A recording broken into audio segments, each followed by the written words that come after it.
Good morning, everyone. This is Teacher Joanna, and I will be your teacher in Social Studies. Now, before we start our lesson, let us first have a review. What was our lesson last meeting? Okay, very good. So, our lesson last meeting was all about the separation of power in the national government. So, how many branches do we have?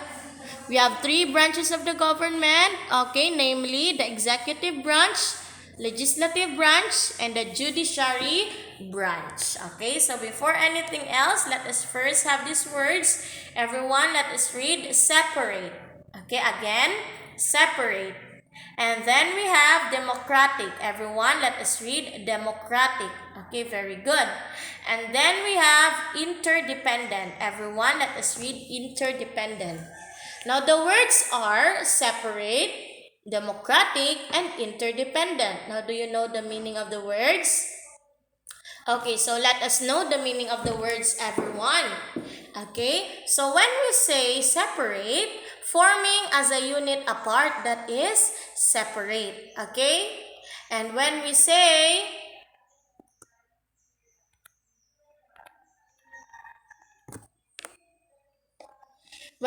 democratic, a system of government by the whole population, typically through elected representative, that is democratic. Do you understand?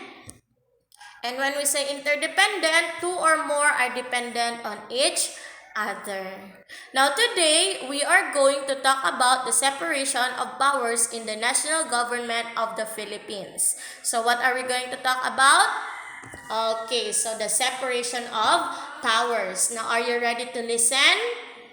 Okay, so if you are ready to listen, please sit up straight, ears on me, and focus so that you will understand the lesson.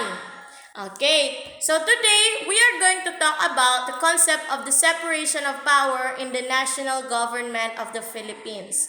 Remember, okay, one of the most enduring principle in a constitutional democratic government like the Philippines is separation of power. Okay?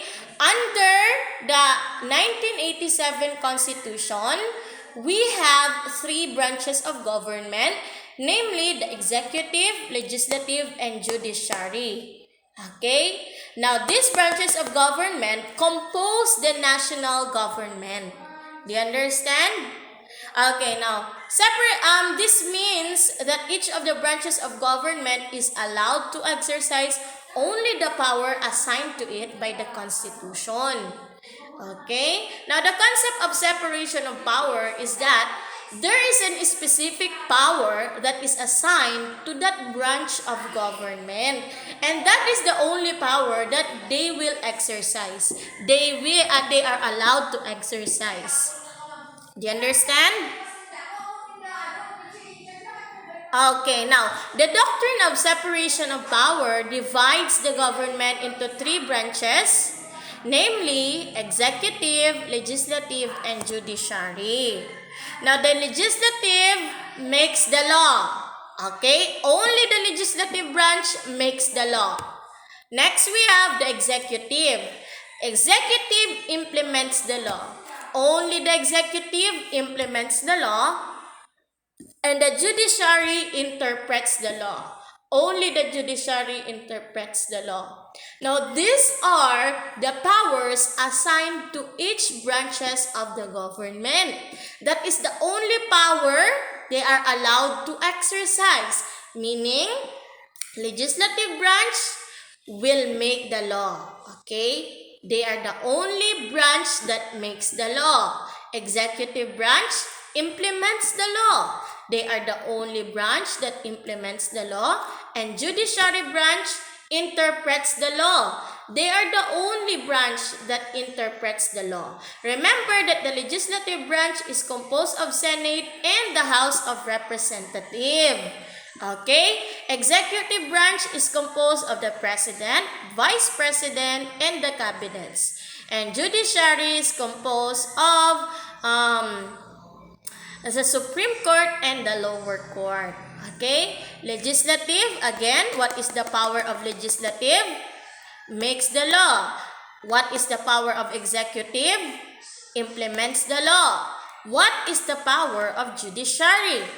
Interprets the law. Okay, so those are the power that is assigned to each branches of the government.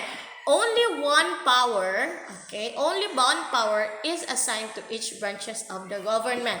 Do you understand? Okay, now the power and function of each branch are separate and carried out by their respective people. Okay, no single branch is able to exercise complete authority, each being interdependent on the other. Meaning, executive branch cannot implement and make the law. No, it cannot. Okay? Because, okay, executive branch only implements the law. They cannot make the law. Do you understand? They are interdependent with each other. They need one another. Do you understand? Okay, each branch needs one another. Okay? The power thus divided could prevent absolutism, dictatorship, or corruption arising from unchecked power. Okay, so the reason why each branches were assigned one power only, okay, to prevent what? Absolutism, corruption, and dictatorship. Okay, now the doctrine of the separation of power calls for the system of check and balance. Now with check and balance, each branch of government can limit the powers of each branches. Okay, thus no branch can abuse its power. Okay, this way, not a single branch can be powerful, okay? Because each branch of the government has its own power and limitation. There will be no overlapping of powers and authority. This will result to balance of power. Do you understand? Okay, very good.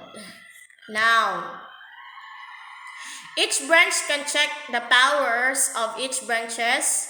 Each branch is now more careful, efficient, and bound to produce effective result. Now, in this way, check and balance is deterrent to corruption and motivate each branch to become productive. Now, I have your question. What is the power of executive branch?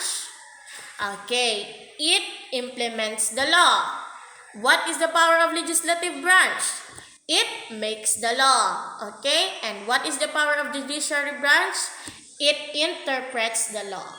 Now, there are three branches of national government. We have the executive branch, legislative branch, and judiciary branch. Wherein executive branch implements the law, legislative branch makes the law, judiciary branch interprets the law. Now, what did you learn today? Today we have learned about the separation of power in the national government. Now, each branches of the government was given only one power to exercise, wherein executive branch implements the law, legislative branch makes the law, and judiciary branch interprets the law. Now, if you really did understand the lesson, let us proceed to your practice exercise, wherein you are going to give the three branches of the government. That is your practice exercise. And here is your evaluation. Give the branches of the government and their power. Now, don't forget to answer your practice exercise and your evaluation because I am going to check it. Do you understand?